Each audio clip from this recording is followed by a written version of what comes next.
Barakatah Yahweh, Barakatah Yahweh Shai, Barakatah Yahweh, Barakatah Yahweh Shai, Barakatah Yahweh, Barakatah Yahweh Shai.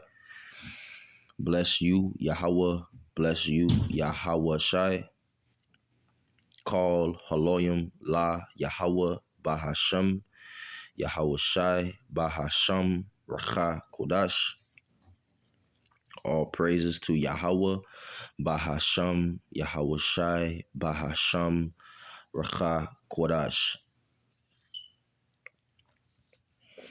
Shalom, giving all praises to Yahweh Bahashem, Yahweh Shai Bahashem Racha Kodash. Double honors to the apostles and elders, a great millstone that rule well and that teach well.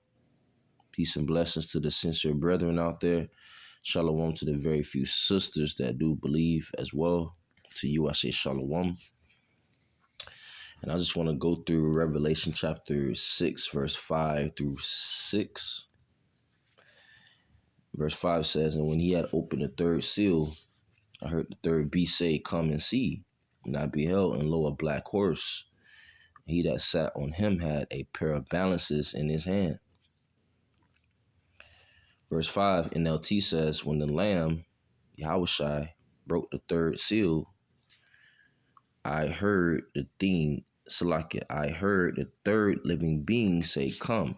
I looked up and saw a black horse, and its rider was holding a pair of scales in his hand." All right. So this third seal, is being revealed. Thanks to Yahushua for opening up the seals. Now we can understand the scriptures. This is John receiving, John the Apostle, John the Beloved, receiving these different visions and these different mysteries from Yahushua. Okay, Yahushua is revealing and giving Apostle John and also the men in these last days, the prophets, the understanding of the scriptures. All right. And that black horse with the balance in his hand represents slavery and judgment. Okay. Slavery when Judah was here in captivity. Right. The black horse with balances in his hand represents judgment and slavery. Okay. Slavery and also the hardships and judgments that was taking place on the earth. Okay. And that word balance goes into zugos in the Greek. It says what? To join, especially by a yoke. A yoke. A yoke that is put on drought cattle is metaphorically used of any burden or bondage as that of slavery. Troublesome laws imposed on one, right? Those different draconian laws that this beast is pushing out, all right? Okay, NATO and the EU, right? Ultimately, who's running the world? Who ruled the world? Esau, Edom, specifically the elite bankers, the Rothschilds, and they put in they pushing forth troublesome laws. They pushing forth unrighteous decrees. Okay.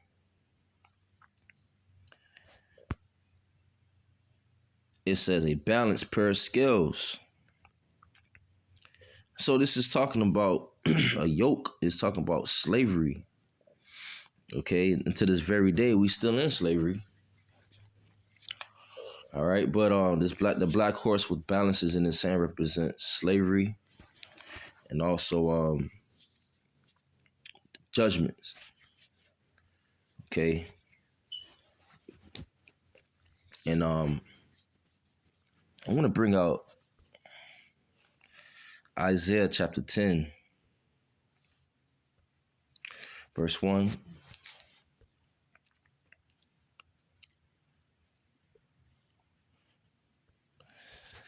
Woe unto them that decree unrighteous decrees, and that right grievousness which they have prescribed, to turn aside the needy from judgment, to take away the right from the poor of my people, that widows may be their prey, and that they may rob the fatherless. So death and destruction to those, which woe means death and destruction. So death and destruction to those that decree unrighteous decrees. And who's decreeing unrighteous decrees? That's Esau Edom, the so-called white man.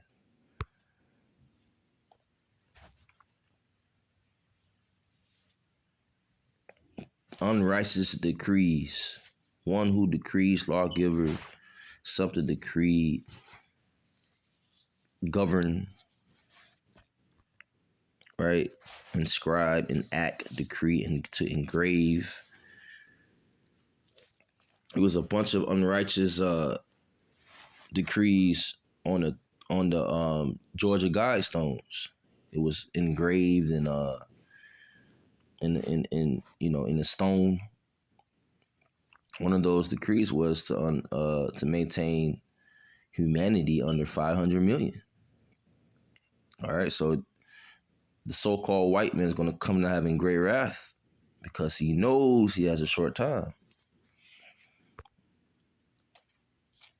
This man is pushing forth and decreeing unrighteous decrees. Okay?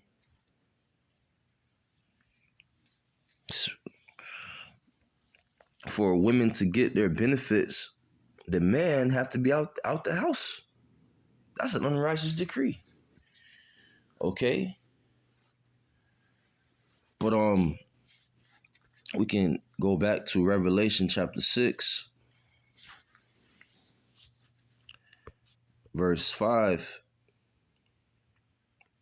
And when he had opened the third seal, I heard the third beast say, Come and see. And I beheld, and lo, a black horse, and he that sat on him had a pair of balances in his hand. Which, once again,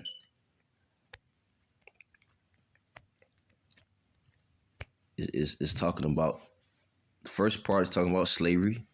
That's the first part of the balances, right? And the other side of the balance is speaking on judgments and the hardships. And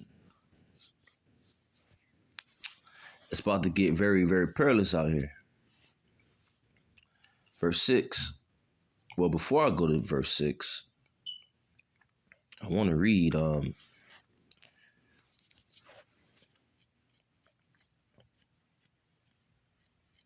Second Esdras.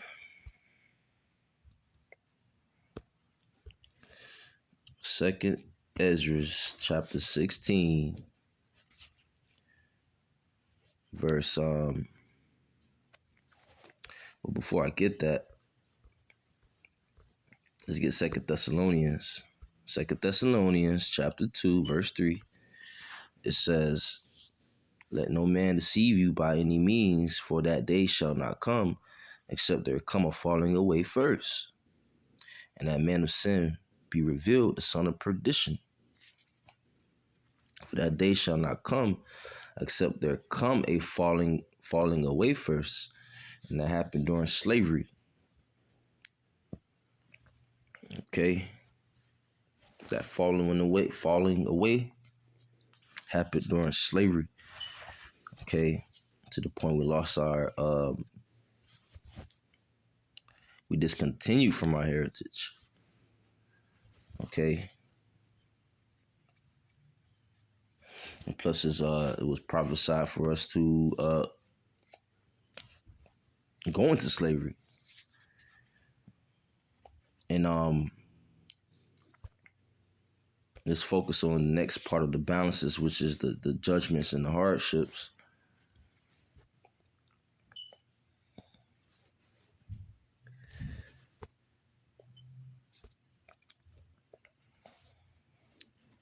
This is Revelation chapter 6.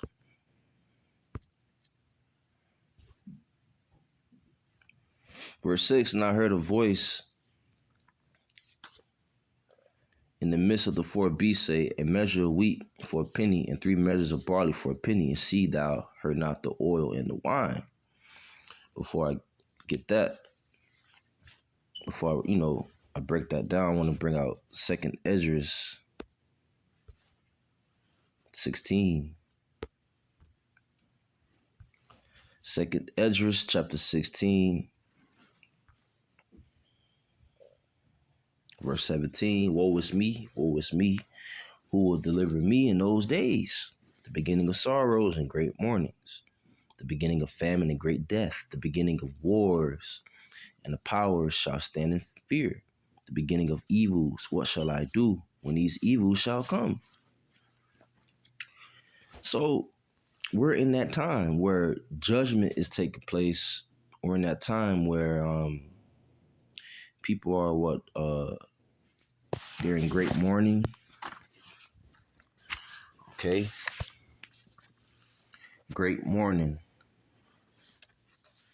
The beginning of evils, bad times, sorrows, right? So we're in that time of the black horse.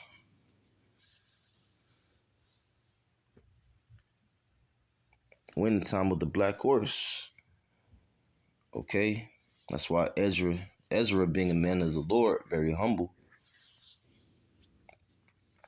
he asked that question, woe is me, who will deliver me in those days? It's not him being scared or anything, or no. And that proves what reincarnation, you know? It's not like he was scared or anything. Verse 19, behold, famine, plague, tribulation, and anguish are sent as scourges for amendment.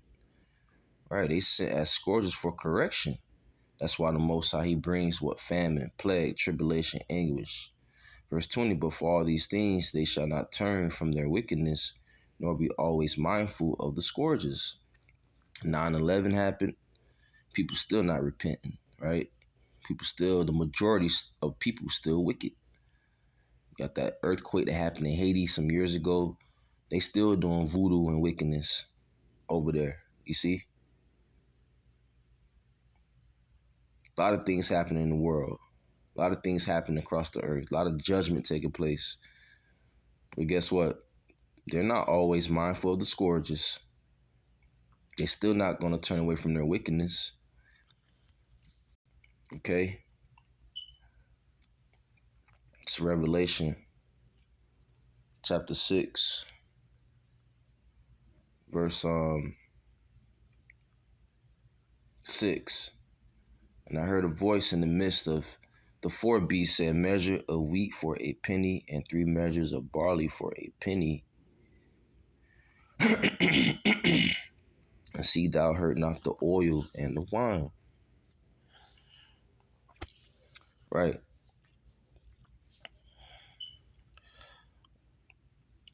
Measure of wheat and barley for a penny goes into how things are cheap.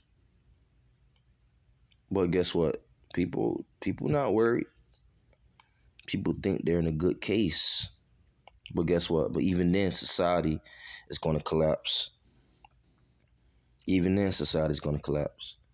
There's a point where things are going to seem prosperous, but even in that very moment, society will collapse. And that it says what? And see thou hurt not the oil and the wine. That's talking about the truth. That's talking about the truth. Okay? The truth will enter into the souls of those that's chosen to receive the truth.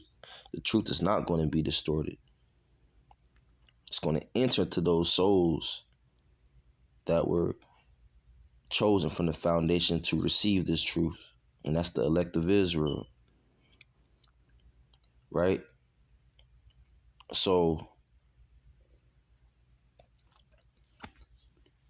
that brings me back to Second Ezra chapter 16, verse 21. Behold, victuals shall be so good cheap on earth. Even though hyperinflation or inflation is on the rise, people still can go to Walmart, Walgreens, CVS. People can still go to Whole Foods. People can still buy food, right? Behold, victuals shall be so good cheap upon earth that they shall think themselves to be in good case. And even then shall evils, bad times, grow upon earth, sword, famine, and great confusion. Famine, right? Remember these different processed plants being caught on fire, right? It's gonna be a global famine. For many of them that dwell upon the earth shall perish of famine, and the other that escape the hunger shall the sword destroy. So many people that dwell upon the earth, they're gonna perish of famine. They're not gonna be able to eat. And if you escape the hunger, the sword is gonna destroy you. Okay? Victuals. It says food or provisions.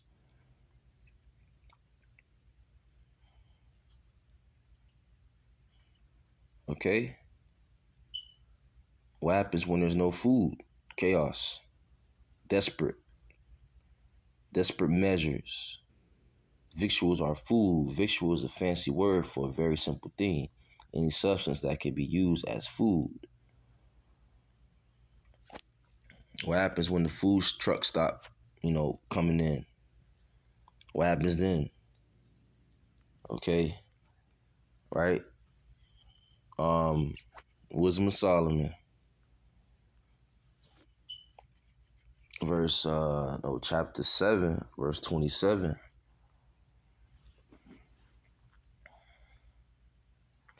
And being but one, she can do all things, talking about wisdom. And remaining in herself, she maketh all things new. And in all ages, entering to holy souls, she maketh them friends of God and prophets, right? The truth is not going to be distorted. Okay, hurt not the oil and the wine. The truth will prevail.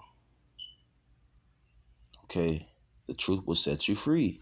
We've been set free through I'm going to say it again. We've been set free through this word. Our minds are free. Okay, our minds are being renewed by this truth. And in all ages, entering into holy souls, there were prophets throughout the different ages of time. And now we're in the age where Esau is ruling for a period of time, but the Most High is going to send Yahushua and the angels to come back to destroy these heathens, starting with Esau, Edom. Okay, the wicked. The Most High is going to send Yahushua to destroy these heathens, Esau, Edom, and these different other nations, man, and also the wicked of our people. Okay, it says, for God loved none but him that dwelleth with wisdom. And that's the men of the Lord. They're gonna dwell with wisdom. Okay? It says verse 27, she maketh them friends of God and prophets, entering into holy souls, pure souls. Right? Souls, spirits where there's no sin imputed unto them, right? Their transgression are covered. So I just want to bring that out because we're in that time where all hell is breaking loose and it's going to only ramp up and amp up. So with that, all praise to Yahweh, Bahasham, Yahweh Shai, Bahasham, Rakah HaKodash, Shalom.